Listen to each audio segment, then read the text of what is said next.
Distribution blocks can be mounted inside panel enclosures provided certain conditions are met. Firstly, the distribution block must be Underwriters Laboratories listed for use in electrical panels.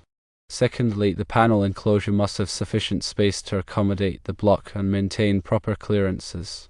Thirdly, the distribution block must be properly secured to prevent movement or vibration.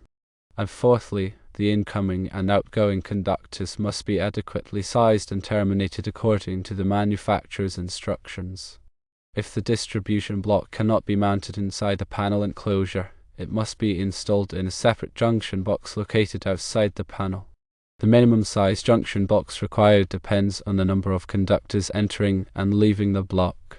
According to the 2020 National Electrical Code, for a distribution block with 2 incoming and 4 outgoing conductors, the minimum junction box size is 4 cubic inches. For each additional conductor, incoming or outgoing, add 2 cubic inches to the required volume. Therefore, for an application with 3 4/0 medium voltage cables in and 2 350 medium voltage cables out, the minimum junction box size would be calculated as follows.